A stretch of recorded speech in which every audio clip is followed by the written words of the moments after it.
I was so afraid to like reach a state of being sober long enough to feel any emotions that I just kept myself in a state of Yeah. semi drunkenness or at least being buzzed because I couldn't deal.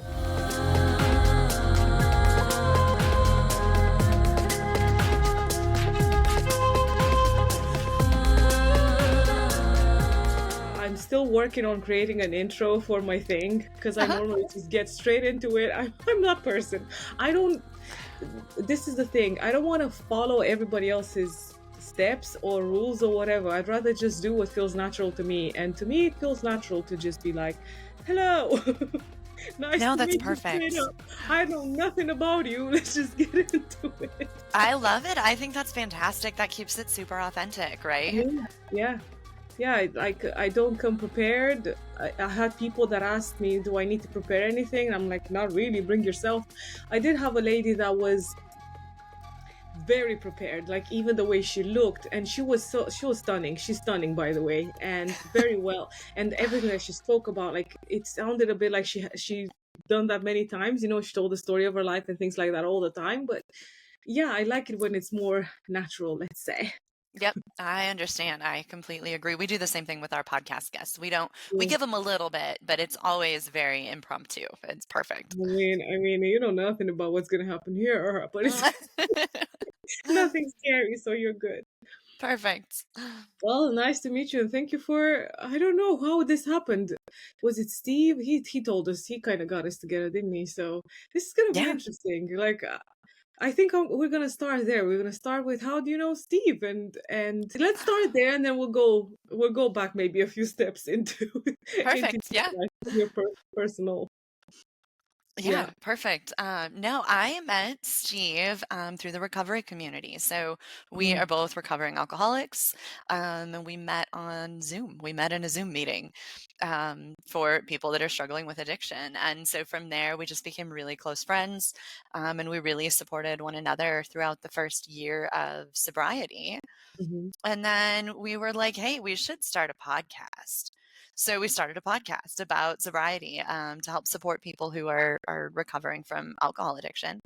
And from there, it's turned into a whole recovery community. And we both got certified as recovery coaches so that we could further help people. And it's all taken on a life of its own. It really has. That's so awesome, and I like it when it's like that. You know, it sounds to me like you guys didn't try to make anything happen. It just so happened, you know. And I like that things make having a life of their own. You know, it's Mhm. like you might have an idea of where you want things to go, but then they might go completely different, and it might be a lot better than what you imagined, right? Oh, yeah. Well, and when I first started trying to get sober, I was so ashamed. There was Mm, no way I was going to talk about it with like anybody. And so, that first month or two of sobriety, it took everything I had just to like mm, turn my camera on and show up at a meeting. So to go from that point to overcoming the shame, finding my way into recovery, and then literally blasting my story to the entire world over social media, like I never in a million years thought that would be where I would end up. mhm, But, just day by day and month by month, making our way through it together, it turned into this. And it's just been an incredible experience. mhm. I went through so much of my life feeling like I didn't really have a purpose and just kind of floating and doing what I felt like I was supposed to do. So for this thing that was like my biggest secret and my biggest source of shame to turn into my purpose is just amazing to me. Like I will never stop being amazed that this is how it went for me. I mean, it's funny, not funny, but I've heard this before many times, but I've heard it in particular today. You know, somebody talking about this, about thinking that the thing that's been their problem or their biggest shame, like addiction, it was literally about addiction. This person was talking about Hmm. your addiction is the one thing that you're so afraid and ashamed of talking and have guilt around it and any kind of other emotions attached to it. Yet once you work through that, it Hmm. becomes your biggest gift. So it's Yes, a absolutely. complete change of perspective, right? Yeah, it's my biggest gift. It's like my superpower, right? It's this thing that I'm not going to say I'm proud to be an alcoholic, but I'm really proud of where I've ended up because of it. And it Yeah. has. It's very much turned into the greatest gift in my life in so many different ways. Wow. So let's go to that place then. Let's go to that little bit if you would like to share a little bit about yourself, about your growing up story, let's say. And Mhm. maybe even if you want to talk about this, we can talk about something else altogether. It doesn't have to be about your story of recovery, let's say, but anything about you that you would like to share. Yeah, yeah. Well, just a little bit of my background. So I was adopted at birth, and by two wonderful people who very much just wanted a little girl to love. So my childhood was pretty much picture perfect. So many people in the addiction world come from really traumatic, really difficult childhoods, and mine really wasn't. Mhm. So looking around, that was one of the things that made me kind of separate myself from other people. I'm like, well, but I don't have all that trauma. I don't have all that pain to cover up. So what's wrong with me? I don't Mhm. even have a good reason for being addicted to alcohol because my childhood was really, it was a really sweet childhood, right? I went to a private school. I was in dance classes. I was a cheerleader. Like it was pretty great. Um, what I'm learning little by little as I go through this journey of recovery is there was still a lot missing in my childhood. And on the outside, it was beautiful. And my parents absolutely did the best that they could. They loved me in all the ways that they knew how. Mhm. But they didn't have the emotional intelligence and the emotional capability to show up for me the way I needed. So there was like this big void in my life that I didn't even know was there until like the last 3 years. I Yeah. could never have pinpointed that. But I had so many emotional needs as a kid. We all do. And they just weren't getting met. Mhm. So I didn't know how to deal with emotions. I didn't know how to deal with hard situations. I didn't know. I felt very lonely and I thought there was just something wrong with me. It turns out my needs just weren't being met. And I think that's true for like a huge, huge percentage of the population, not just people that struggle with addiction, but people just in general. We all have these unhealthy coping mechanisms and unhealthy habits and emotional distress. And I think so much of it comes from not having our needs met, starting in Mhm. childhood and then through our teen years when we're just growing and developing and finding our place in the world. And then into adulthood, it looks different as we grow up, but so much of it goes back to just unmet needs that we Mhm. probably didn't even realize we had. Yeah, because I guess when we're little and we just absorb everything there is, I really don't think there's ever a person in the world that actually has their needs met because nobody is us. And Hmm. especially when we're children, no, we cannot no nobody can know how to love us the way we need. We can only do that from what I've learned so far when we grow up, and it literally is a case of reparenting ourselves to Yes. that extent. And it's Yes. interesting. It's interesting that you said that you didn't have all that trauma, but you started off with you were adopted at birth. That is the Yeah, biggest fucking trauma anybody I can know, go. and I never realized that. I finally started, like, listening to Gabor Mate Yes. and Yeah. looking at, like, the childhood trauma we don't even remember. Yes. And I was like, "Oh my god, I bet that plays a huge role in how I developed even as a small child." And, I was adopted within the first 6 weeks of my life, Yeah. so right into a very loving home. So it never occurred to me that all those 6 weeks really affected the way I saw myself growing up. And it's not just the 6 weeks, but it's that first break away Yes. from the maternal, because there's a certain connection, with the biological mother, I would call it, that Yeah. forms, that was severed right Mhm. at the beginning for you, Yeah. basically. So yeah. Yeah. Yeah, it is. I think it plays a huge part Hmm. in just shaping everything that I became, right? But again, that's not something I even, like, gave consideration to Hmm. until just in the past few years. So, I talk a lot about addiction recovery, but my addiction recovery is it's emotional recovery, right? It's the same thing that we all need. It's the healing that we all needed. Mine showed up as addiction. Somebody else's might show up as an eating disorder. Somebody else's might show up as depression or anxiety or all of those things. But at the end of it, like these 3 years of sobriety for me have been emotional recovery and healing. That's what it's been. So, yeah, just recognizing those little pieces and being like, oh shit, that's what happened. I see it now, right? And it's not like blaming anyone. I don't blame my Mhm, birth mother. She did the right thing. I don't mhm, blame my parents. They did their best. But understanding this is what happened so that now I can do something about it is where mhm. all the power is. I mean, this is the thing. Addiction, like for people that end up having an external addiction of alcohol, drugs, food, because that's an addiction too, Yeah. depression, they're all addictions, and some people deal with them when it comes to that, and it becomes more obvious. Like you said, it was an Hmm. emotional kind of a healing, because we all have addictions. We're all addicted to our own feelings and the things of growing up and everything that we go through and accumulate throughout our years of being on this planet. And then there comes a day when, like you said, you have to make a decision. I'm in control of my life somewhat, Right. right? At least in charge of how I respond to anything external and That's it. internal. So Hmm. so yeah, it's a big one when that light bulb hits, when it's just going on Yeah. Well, and and just there's all those unhealthy coping mechanisms we all develop. Every single person on this earth develops coping mechanisms at some point in their life to help them deal with stuff. And like I've said before, alcohol is either meeting a need poorly or it's completely covering up a need.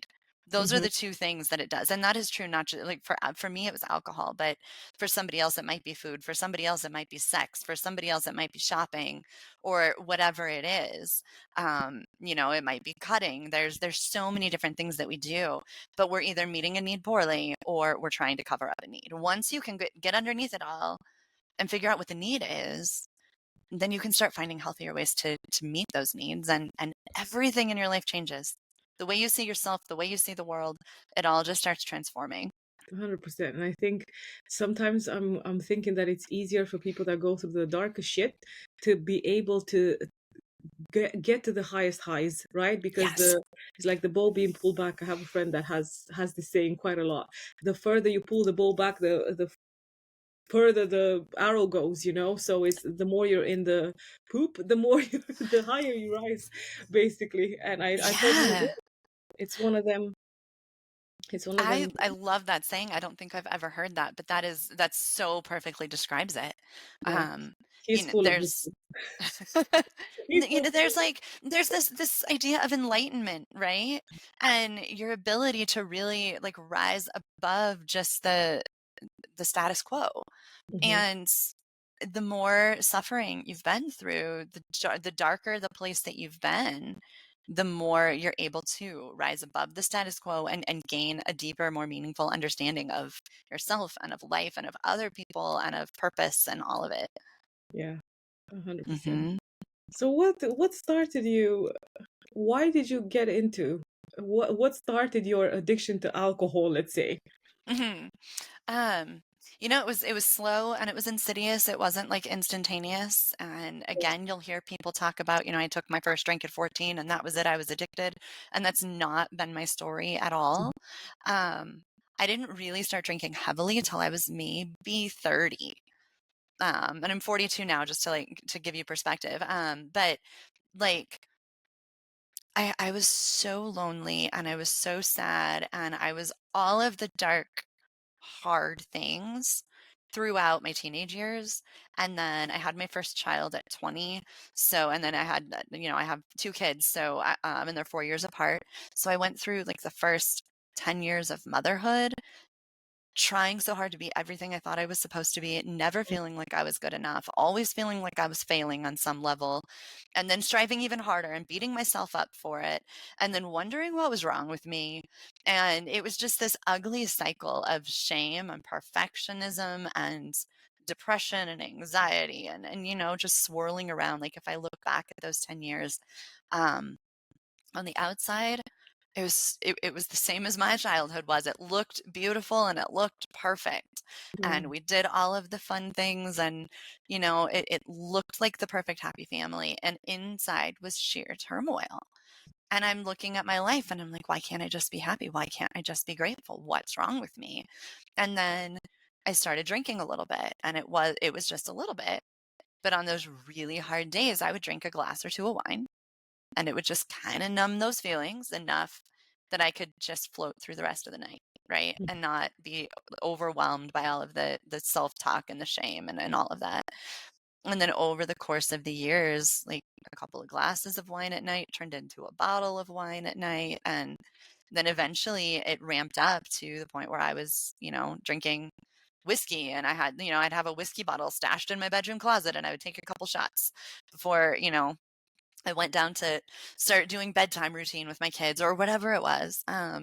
But it ramped up and up and up. And I think subconsciously my brain is like, oh, look, if you drink alcohol, then you don't have to feel the way you feel. And you don't know how to feel these feelings. So let's just numb them. And it just got worse and worse and worse until, yeah, I reached a breaking point. So my biological mother also struggled with alcohol, and for multiple different reasons, alcohol actually ended up being a part of her passing. So mm, she passed away when I think I was 37-ish. Um, and hearing about that and recognizing that that's the path that I was on, mm, um, kind of stopped me in my tracks for a little while. So I quit drinking for like 14 months. Um, but I had that emotional healing part that we were talking about. I didn't do any of that, right? The first time around, I was just like, I can't drink anymore. I have to stop. So I stopped and I white knuckled it and I suffered through 14 months of feeling miserable and not drinking. That was it. Um, and eventually I went back to drinking, and then I drank for another year. So I relapsed and I stayed in a state of relapse for a year. mhm, And then at the like 6 months into that state of relapse, I'm very much a dog lover. My dogs are like, my family and my children, and my dog was killed by my neighbor. Um, when I was like mm, 6 months into my relapse. So long story that I don't need to like probably get into because the last thing I need to do is fuel the war with my neighbor. But suffice it to say, it was a really, really horrible trauma for me. I yeah, already didn't know how to deal with emotions. I already didn't know how to deal with grief. I was experiencing the greatest pain that at that point I think I'd ever experienced in my life. So I just started drinking all the mm, time, like more mhm, and more and more. I was so afraid to like reach a state of being sober long enough to feel any emotions that I just kept myself in a state of mhm, semi drunkenness or at least being buzzed because I couldn't deal. mhm, Um, and then I stayed there for like 6 more months. Like I went from I was hiding my alcoholism pretty well and everything looked really good on the outside to everything really started falling apart inside and outside. I wrecked my car. Um, I was, like, really angry one day, and I went for, like, a rage drive, and I live way out in the country, so I live like, my closest neighbor is a quarter of a mile away, and we are so spread out, so I mean, back think country back roads, but I yeah, was driving way too fast, way too angry, mm, went off the road, hit a fence, totaled my car, and that was that's when everything kind of started screeching to a halt, um, and that was absolutely the worst night of my life. That's when I could no longer hide everything that was actually going on. That's when I couldn't hide how much I was drinking. And it still took another 2 months for me to actually officially quit drinking. But but yeah, that's kind of how I got to the point where I'm at now. And then I immediately jumped into I'd done sobriety once and I did it without any support at all. So as soon as I realized, this is it, I have to stop, I jumped into sobriety with support and with mhm, some guidance and with some connection. And that's the difference between the two. That's why I can still do it and why I'm growing through it instead of just not drinking and suffering, right? mhm. Because Just survive. yeah, Yeah, that's no way to live a life to yeah. just be sober and suffer. Like you don't have to do it that way. Mhm. Yeah, oh my God, there's so much in there. There's so much because you mentioned, it got worse. Even your dog being killed, right? That it's like your subconscious mind is ringing all these alarm bells. Look at me, look at me, look at me, and then something else. If you don't listen to the internal, something else external Yeah. happens, and it sounds exactly like what you went through. Plus, when you said with this time around, you went for support Hmm. because I feel like we can trick ourselves so easy, so much easier into, oh, but I'm doing well, or oh, this is okay, or I can do it myself. And the other point that you made there, when you're just stopping an external addiction, the internal one is still there. Yes. So you need to you stop the external one, and then the internal one has room to come up. So I Mhm. imagine all of that, like you mentioned, your trauma from well, from birth basically, but then teenage years, you mentioned something of that in there, of your teenage years, and everything looking so great on the outside when in the Right. inside you were crumbling down. It all Mhm. comes flooding because it's got room now. Yeah. And it's so scary, right? That's one of the big reasons that people choose not to quit drinking Yeah.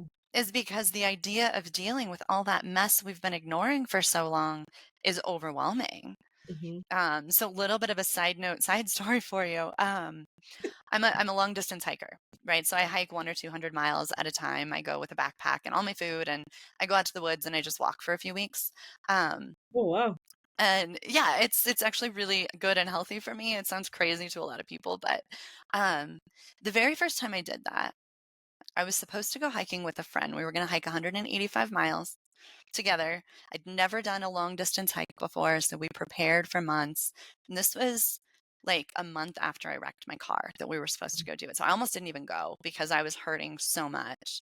But I decided to go for it. And we left and we started the hike. And on day one, she decided she was going home. So I was on the side of the road in the Colorado mountains where she was waiting for her daughter to come pick her up. And I was like, okay, I have to make a split-second decision at this moment. Am I going to keep walking alone for a couple weeks through the forest? I'd never hiked and backpacked alone in my life. Or am I just going to quit? Am I going to bail and I'm going to, go home with her? And of all the things that scared me about hiking alone for 2 weeks, it was being in my own head with my own thoughts. Like, I Hmm. was fine with the bears, I was fine with the mountain lions, I was fine with whatever. I was terrified of having to just think my own thoughts Mm. without any distractions for 2 weeks. Um, and that turned out to be probably what made sobriety possible because I came back from that hike and it was maybe 2 weeks, 3 weeks, and that was the last time I took a drink. Um, and that ability to sit with my own thoughts, and I had to get over the fear. I didn't have a choice. I couldn't avoid them anymore. You can't drink when you're out in the middle of the forest. Like there's no you're not going to haul alcohol around with you and there's no access to it. So I was like I was sober and I was just letting my thoughts do what they did and I realized they weren't going to kill me.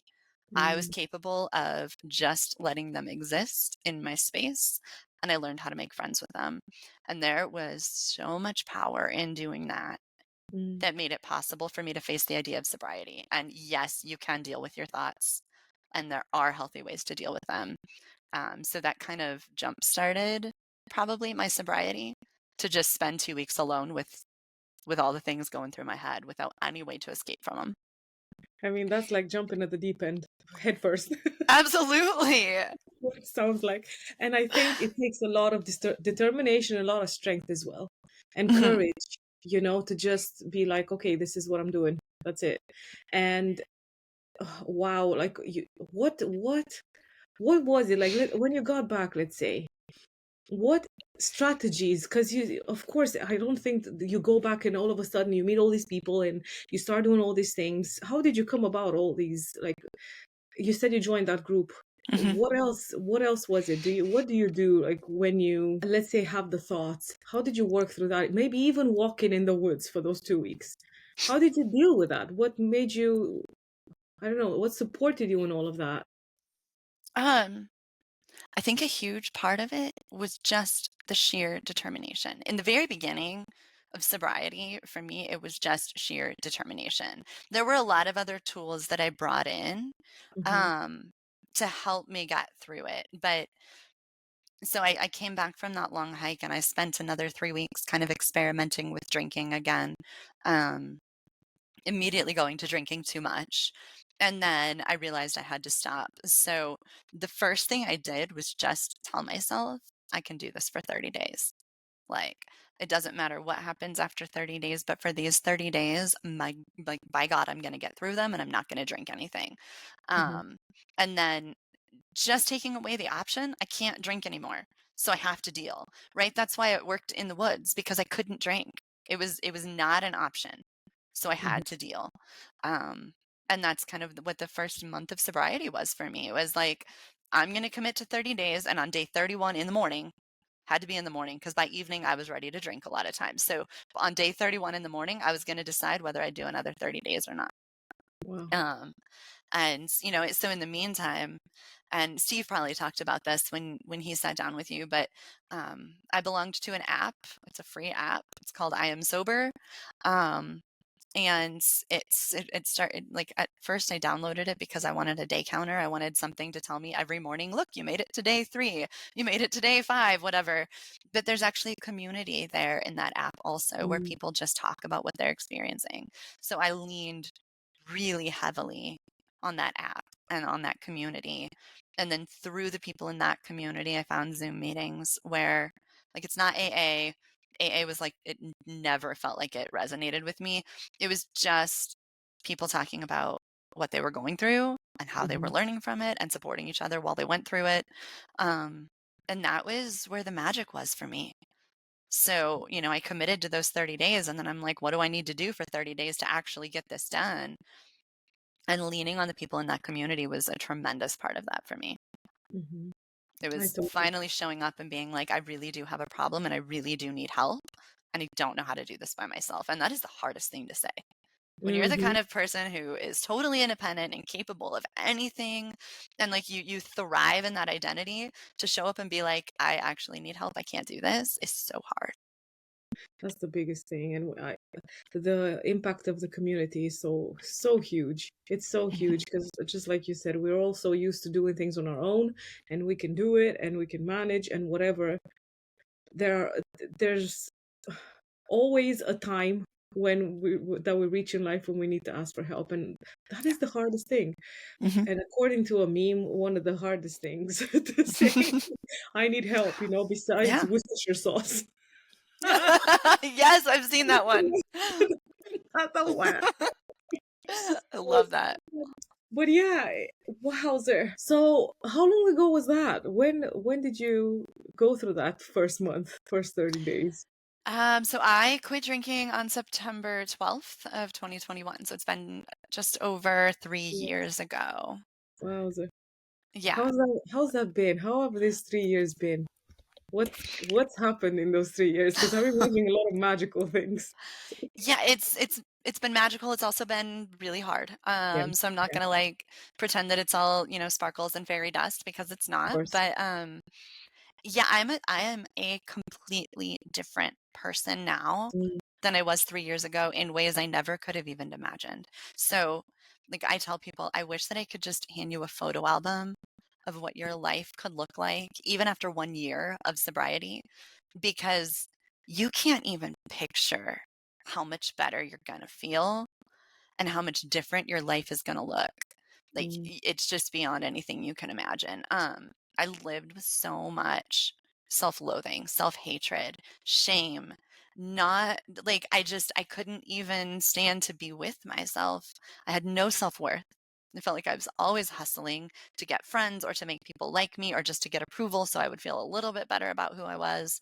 mhm, Um, and the version of me now, like, they don't even look like the same person. Like, internally, you would never know because I really kinda like who I am now.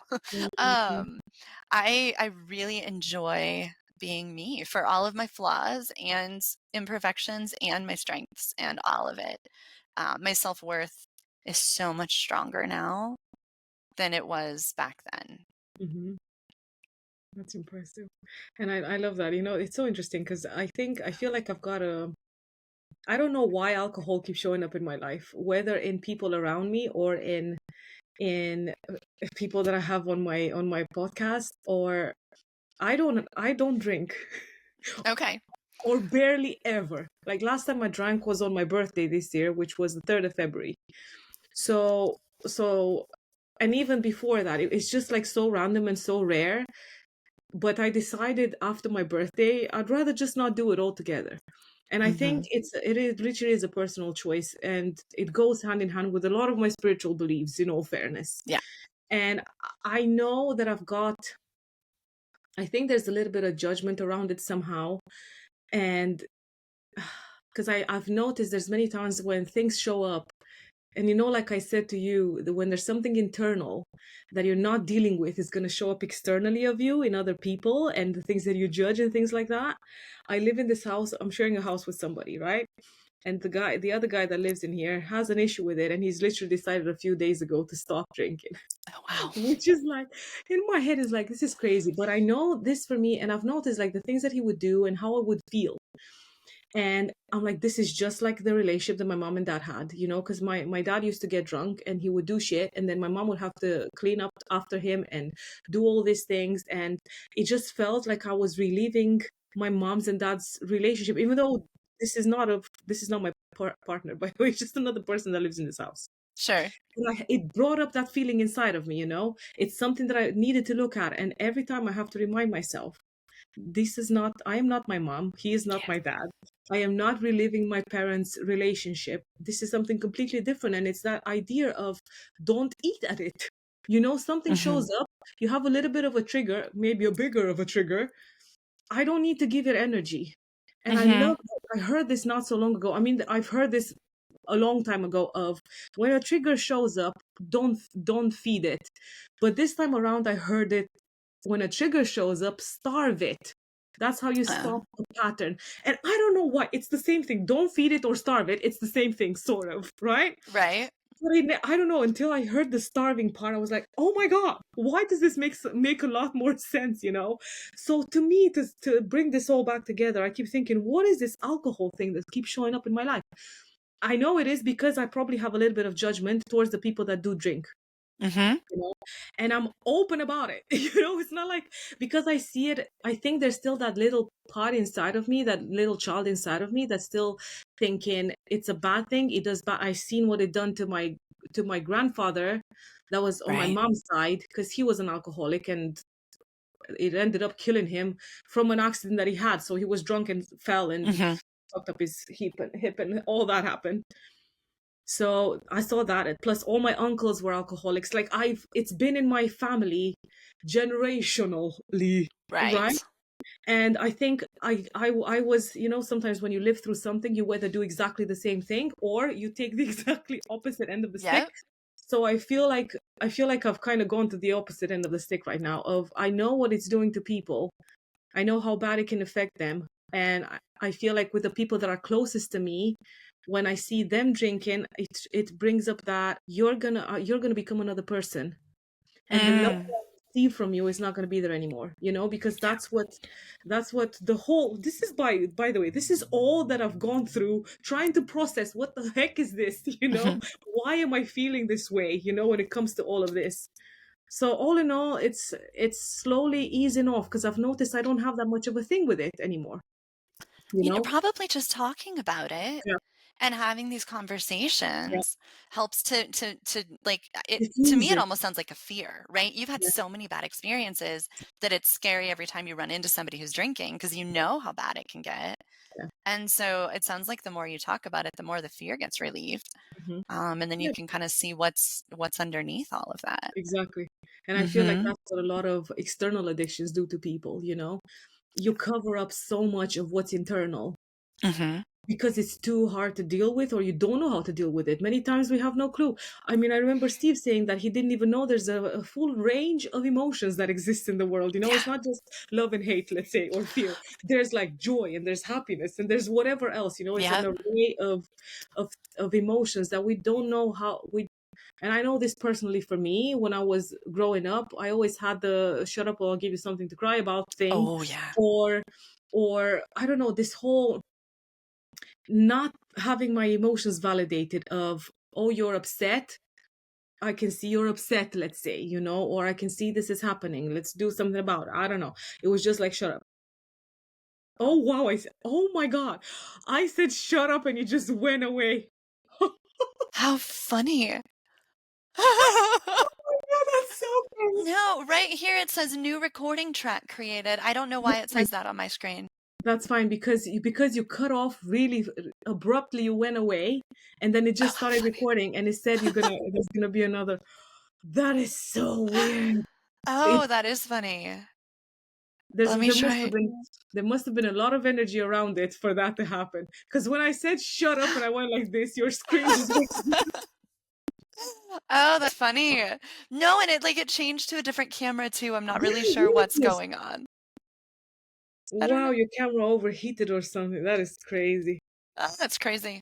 Okay, well, we're still good, I think. Yeah. I mean, there's a lot. This is the thing. See, I totally believe in these things. When there's a lot of energy involved in a conversation or whatever's being said, stuff like this happens. I mean, I've got a friend. Honestly, he was doing what's called a freedom activation statement, and it literally is you write down. Let's say I'll say about my father, right? I choose him as a person that I've got some triggers around, and you Mhm, write down little sentences of behaviors that that person would do. So he would shout at me, or he would hit me, or he would whatever, and you write those down and then you rephrase it into other things. But anyway, this friend of mine was doing a freedom activation statement, and he got to a point of saying a phrase, and he said it to the person that was doing the call with him, and the entire electricity went on a whole block where he was living. And he told us the story, and we were like, oh my freaking god, because I live in that realm where I know that everything we influence everything around us, and when there's a lot mhm. of energy, shit like that happens.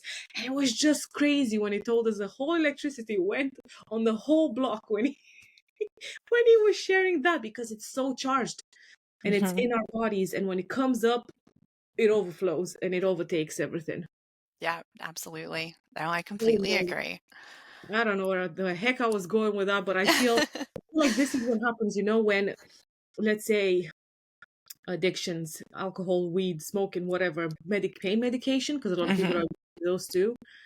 When those go away and you give yourself a break and a chance to allow the emotions to come up, they will probably come up like that, in a very. Was that the case for you, by the way? Do you feel like you've had days? I'm imagining, you correct me if I'm wrong. A lot of crying has happened, yes, a lot of absolutely. purging of sorts. I don't know, physical, Mhm. emotional. Yeah, and, that part, when you first take away the substance and you're facing the world completely raw, Mm, with all the clarity, those emotions hit you like a ton of bricks, and it'll be a roller coaster, right? Because the good is also like the good emotions, the joy, all of that it reaches this high that you haven't ever experienced. mm, And then you hit the lows, and they're almost terrifying to sit in the lows, because when you're drinking or using any substance, you can't just numb the bad stuff, you're also numbing the good stuff, right? So even the happy things that happen in your life, you're not really experiencing those. Um, and so when you take that away, it is a roller coaster of emotions, and so all you can do, kinda especially in the early days, is just, like, hold on as tight as you can and mhm, ride the ride. Let mm, it be what it is. And I know so many people are like, "If this is what sobriety is like, I can't do this. This is ridiculous. This is not I can't live this way." And I wish people understood, like, it doesn't always feel that way. It doesn't it's gonna feel like a roller coaster at first, because your mind, your body, no part of you knows how to deal with any of those emotions for real. mm, You haven't dealt with those emotions without a substance for so long that they all feel massively powerful.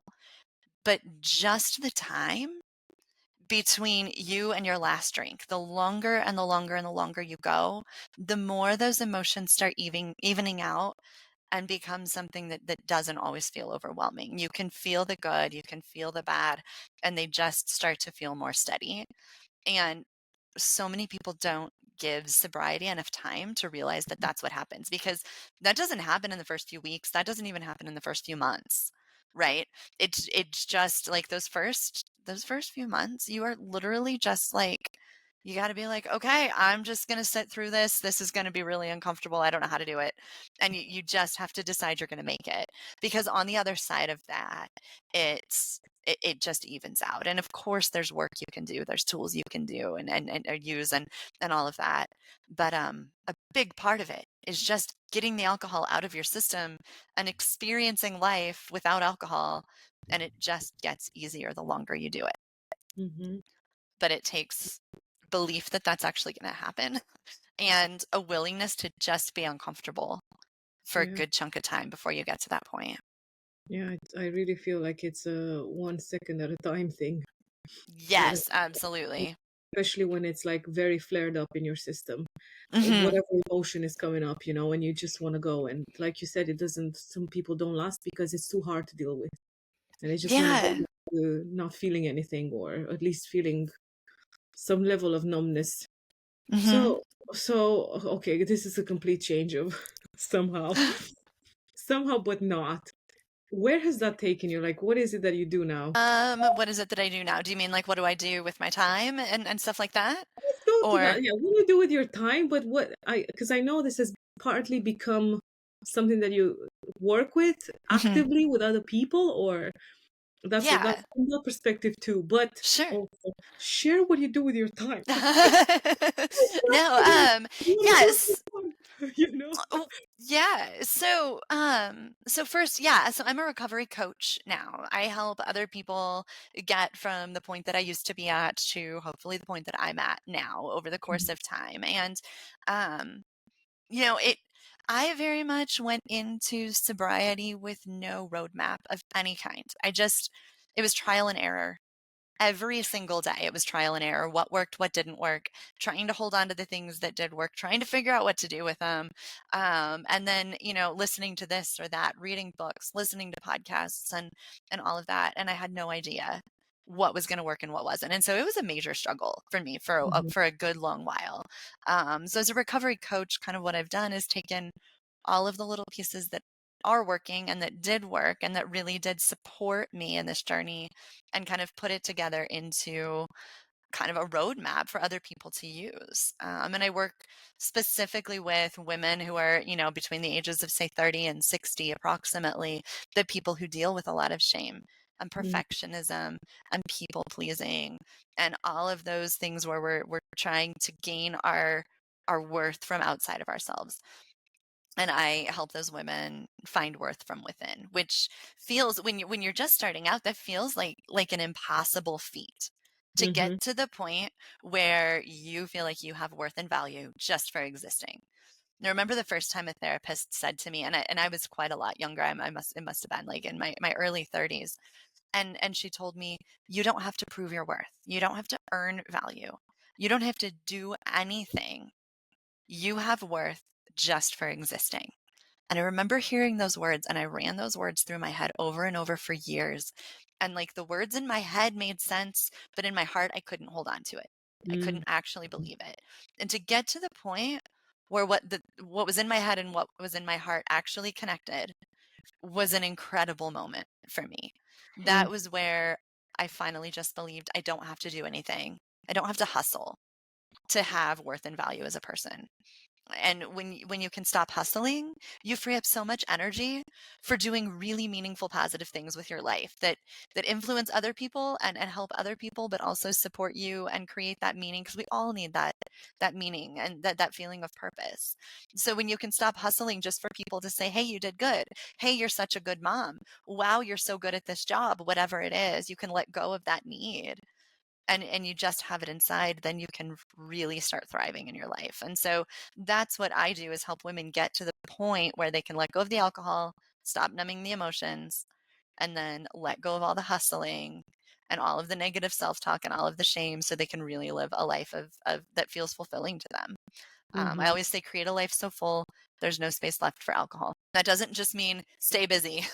That means do these things that make your life feel full, build relationships that have substance and depth, Yeah. and find activities and ways to spend your time that feel like they're adding value to your time, and meaningful connection is huge. And so there's lots of little parts and pieces to that. But yeah, that is in a nutshell what I do.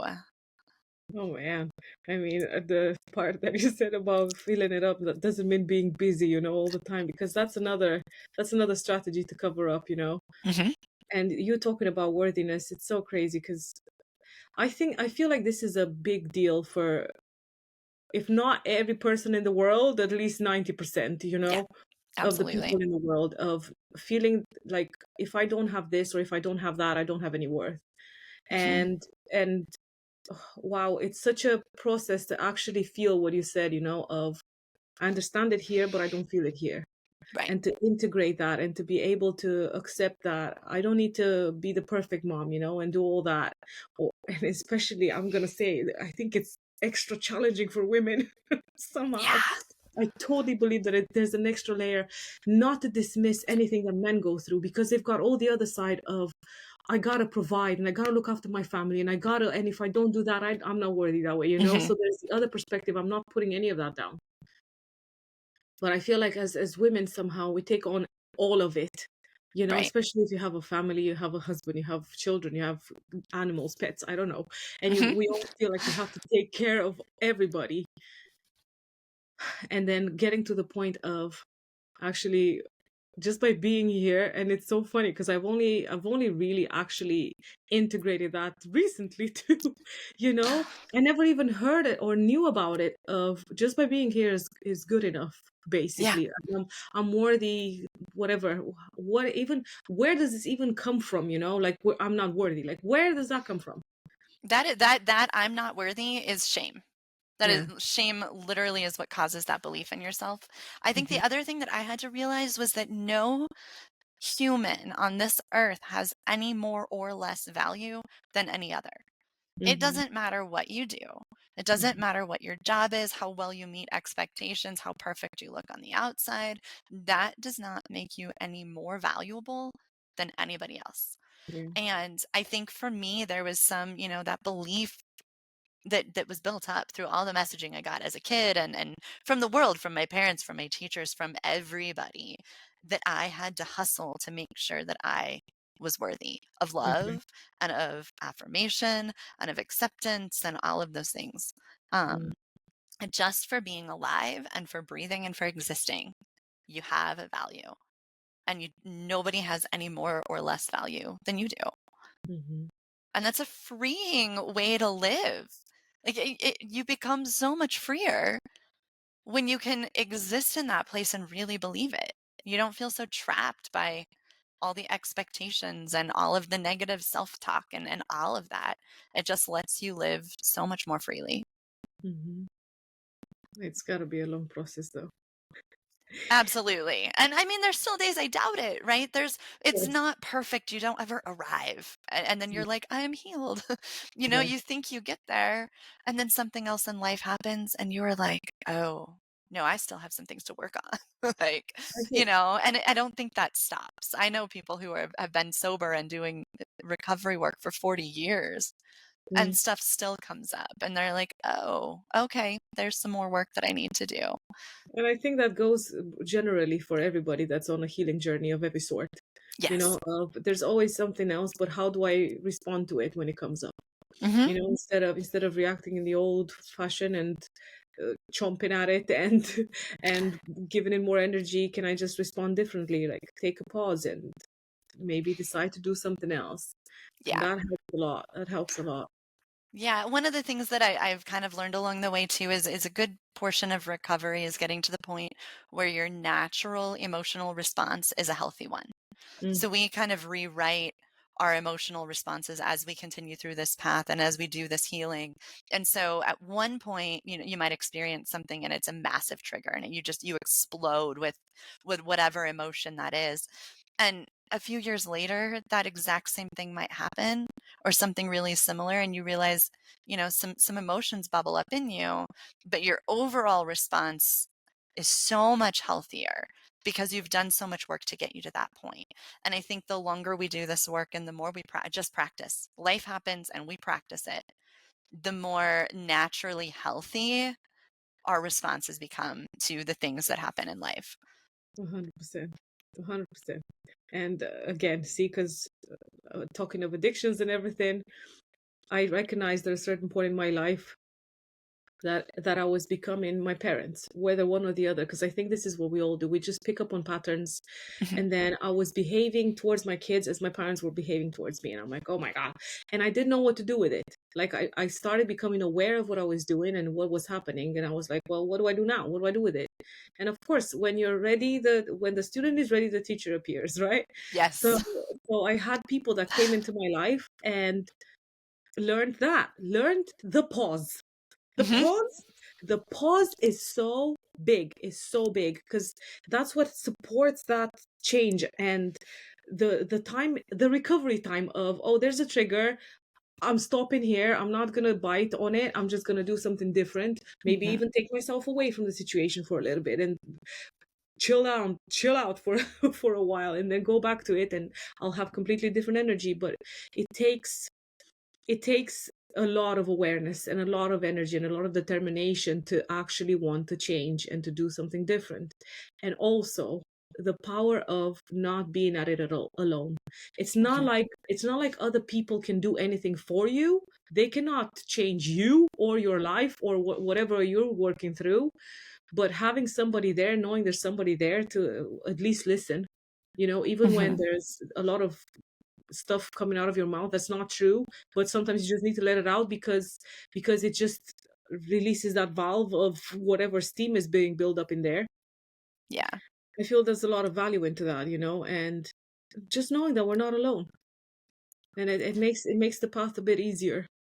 definitely. Yeah, connection, we always say connection is the opposite of addiction, right? To Mm. be able to show up with someone in it completely authentically, completely vulnerably. You don't have to put on any pretenses. You don't have to pretend that everything is fine. You can completely fall apart Mm. and be at your most vulnerable and your most raw.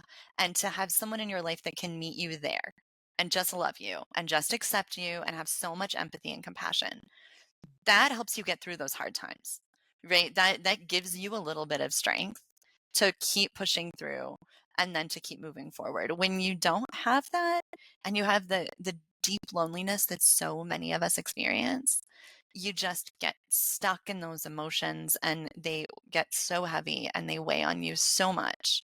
Where if you can let them out and let someone else kind of help you carry that, it becomes lighter. So you can actually take a step forward instead of just being bogged down by all the weight of all that emotion. Yeah, because it turns out into some other things, then it changes into a physical Mhm. illness, disease, anything of that sort. Yeah. when Uh, when it's not being, it's like that monster that eats you up from the inside. And mhm. a lot of people don't even recognize this when it gets to the physical stage of it manifesting in a disease kind of a manner. It's like the last alarm bell that the body's trying to give you of, please, just look at Right. me, do something about this, Yeah. right? I actually just heard the other day, the Surgeon General was talking about loneliness and the effect loneliness has. And loneliness can have the same impact on your body physically that smoking 15 cigarettes per day will have. Oh, Like, wow. you are just as likely to experience negative health effects from loneliness as you are from smoking almost a pack a day. Um, Wow. and I think that's tremendous. The Hmm. just understanding the impact that difficult emotional situations really can have on Hmm. not just our mental health, but our physical health. I Yeah. mean, that's we all, if you go back to way, way, way back, we were all living in communities and tribes in order to survive. Hmm. Whatever was external, animals basically, or cold weather, or who knows what the primitive people were going through. But we have that in us, Right. to belong to a community, and to know that we're not alone after all. And in all, Yes, absolutely. we're never alone, because from the physical 3D perspective, yes, we might not be surrounded by people, but right now I'm alone in my room, but I know I'm not alone in my room. If that makes sense. I know there's so Yeah. many other things that we can't perceive with our consciousness. It's there's so much else that's out there that we cannot see, hear, feel, smell, touch, Hmm. right? So Yeah. where do you stand with that, by the way? Where are you? Spirituality in general, is that what you mean? Yeah, like Um, a part of the god, because a lot of people, I said that because there's a certain energy around the word god, with beliefs in general. Yeah. So I was actually raised in a private Christian school. And so I have, all of the knowledge of the Bible and all of that stuff. And that was drilled into me very effectively when I was a child. Um, and that actually takes a lot of courage to step away from that and examine it and be like, do I really believe this? Is Mm. this really something that I'm going to hold on to? And so I think that for anybody that's even willing to take a step back and look at what they were taught when they were a child and just consider it objectively from their own personal values is huge. Mm. I don't really believe in a God anymore. Um, I very much believe that I am one teeny tiny part of a massive universe that has its own energy. Um, and I also understand that my existence has a lot of power in the world around me. And it's for me, spirituality is balancing those two things. Like my existence has a massive amount of power. And also, I am so small and insignificant in this massive ball of energy. And when I can find a way to like balance those two things, that's when I feel spiritually balanced. Yeah. And I think that's like the healthiest place for me to be. I don't think whatever I believe spiritually has a word. I don't think that I could really even define it exactly, but I Hmm. think that's about where I stand. The balance. It's Hmm. always a balance. And I feel like anybody going through any kind of journey, they go from one extreme to the other and then they find the middle, you know? Yes. Like, and it is because the words that I use more mainly around this is the 3D reality and the 5D reality. The Okay. 3D the 3D being this everyday physical world that we live in, and the 5D all the spiritual, all the meditation, all the other realms, all that part. Hmm. And how do you balance those out, right?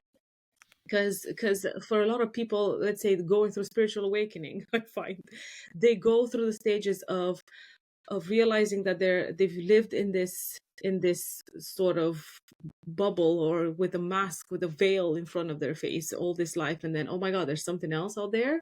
Life works a little bit different, or there's other realities or whatever, and then they go to the completely other extreme, and maybe want to escape this reality, and they just go into meditation all the time, and they don't want to face day to day, let's say, Hmm. things. But then after a while, that mellows down too, and that settles into balance more. Yeah. And I feel like it really is an everyday awareness thing of Hmm. how do I, after all, want to feel, be, present myself into the world, whether it's things that I do with my family, or external, like outside of my home. How do I want to be? What light do I want to bring into the world? Maybe not. Yes. Some people maybe want to bring darkness, because there's got to be balance in there too. But all in all, it's the balance. Yeah. Oh, I love that. What light do I want to bring to the world? I think that's beautiful. That's exactly Mm, what all of us, I think, at mm, our core, that's the question we're asking. Sometimes maybe we don't realize it. yeah. But no, that's a beautiful way to put that. Oh, thank you.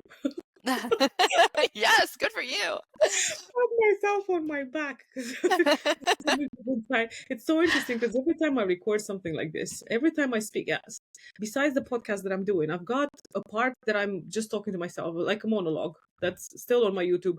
And many times I just press record and I don't know what's going to come out of my mouth, you Mhm. know? And like here, there's that part of getting my mind out of the way and allowing whatever the universal energy is, right, to come through, and that to speak through my mouth, because I know it's not all me. It's not all Right. this me, my identity as a person, and my ego that's running the show. There's something else, like we were just talking about. Well, it's And I there, feel. I feel like the universe knows better than we do sometimes. We have to leave space for that to be a Mhm, possibility. mhm, So many of us want to control everything. We want to mhm. control our life into the picture that we imagine it to be. And you miss out on so many possibilities that Yeah. you just can't even imagine yet because you're Yes. just trying to control it into this picture that you can, that you've decided is right. So to let go um of a little bit of that and allow other things to happen in your life the way they need to opens up possibilities you didn't even know were there. yeah, I don't know if you ever heard of. My God, I know the name of the book, but I know this person, the Surrender Experiment. Michael Singer. Oh my God, why? Oh. Why can I think he's wrote this book that's called The Surrender Experiment, and it literally is about his life, and how he decided one day that he wants to go and live in the forest and just build himself a house there, be away from anybody else, because that's what he wanted. But then life had other plans, but he accepted everything and allowed everything to come through. Just like you were saying, we can imagine and we can want this thing and that and the other, but that means that we kind of block anything else that could happen. Yeah. So he just allowed life. to run its course. And even when his mind would be like, no, I don't want to do that, or I'm not this, or I'm not that, he would say yes just to push past that barrier, that his mind was limiting him through. Yeah. So I think it's so important to, okay, you have a vision of a future and a goal, let's say, but then to allow, or better, there's that thing. Thank you, or better. Right. Give me that or better. Because we don't know.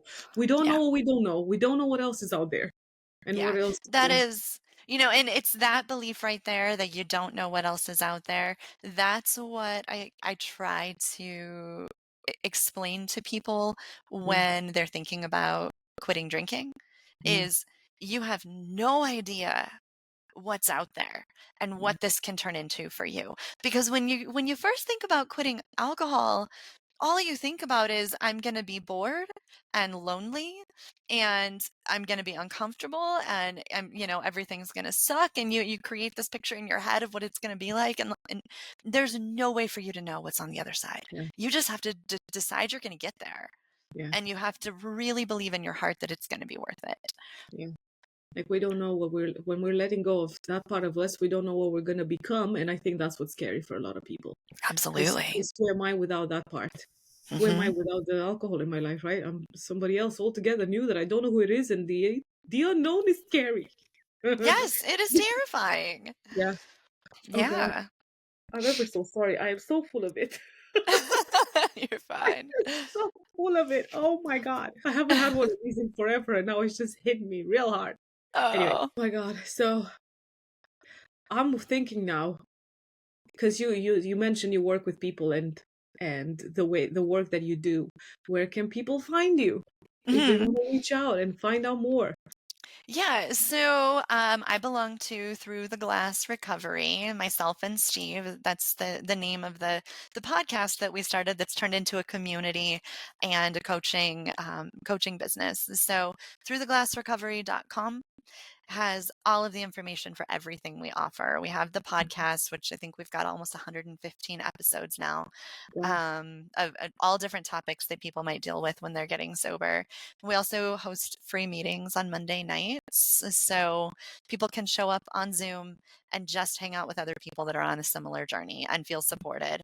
And then, in addition to that, we also offer one on one coaching, and all of the information for all of those things is available on the website. Cool. That's awesome. I Yeah. always feel this is partly why I wanted to do this, like to start my own little podcast to get people out there, you know, Hmm. because I feel and I believe fully that every one of us has a little spark of light, that light Yeah. that we all want to bring. We all have that inside of us, and nobody knows about it if we keep it in a closet. So, Yeah. so giving anybody else a platform, and I think that so many people that are struggling with these things, especially when it comes to alcohol addiction, Mhm. and if there's somebody else out there that they can resonate with and be like, oh my God, I just watched this thing and I heard that person and I reached out and it changed my life. Oh my God. Oh Yeah. my God. If I can do that for anybody else, It's getting yeah, down it's there. an amazing thing to be a part of something like that. It's Yeah. incredible. So, yeah, Mm. no, I'm really grateful that you do what you do, and Thank just you. bringing all of the knowledge, all of the awareness to stuff like this. It's so, so important and valuable. Yeah. It's one of the Yeah. best things about the internet, and especially, Zoom and all of these different all the different technology that we have now. One of the Hmm. best things is bringing more awareness to Hmm. these things that people forever have been dealing with, that are deep, they hold deep inside, and they think that they're alone. So Hmm. podcasts like yours and mine and all of it, just to get the word out there, is it just holds so much value, Hmm. and it's Yeah. helping more people than you know. I think that's one of the most amazing things is you may be touching people you don't even realize. Yes. Yes. That's 100% true. Because we don't know Yeah. who's watching, and people might not interact in any way, but that doesn't mean that it doesn't affect them in any way. Plants a seed, if anything. Oh It's just yeah. Well, and there's times that, we'll hear from or someone will listen to our podcast, and 2 years later mm, they show up at a meeting and they're like, "Okay, I'm finally ready to talk about this." So yeah, you plant that seed, and that seed might need to grow for a year or 2 years or whatever it is. yeah. But just that little bit might be what someone needed just to help them move toward the path of healing. And that's That's a huge thing to be a part of. Yeah. Well, what can I say? I'm very grateful that you decided one day that enough is enough, Mhm. and that you started doing the work and looking at all the warts and Yep. whatever else inside of you, outside of you, that you avoided for so long. Because look, now you can support others, Yeah. which is the greatest thing anybody could do. Yeah. So for that, I Absolutely. thank you. You know, Well, and likewise, yes, absolutely. I'm glad thank we you. get to do this and both be a part of Yeah. this healing community. Yes. Well, I think that's it for me. Yeah. All Um, right.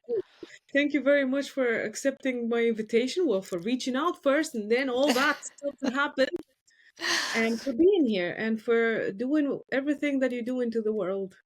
I Yeah, very thank you much so much appreciate it. for the opportunity. I really appreciate it. It's been great Thank to chat and get to know you a little bit. Yes. Yes, I loved it. I've made a new friend. It's always the best. Yes, that's true. Well, thank Cool. you. And have a great rest of your day, whatever you do over there. You too. Thank you. Thank you. Bye.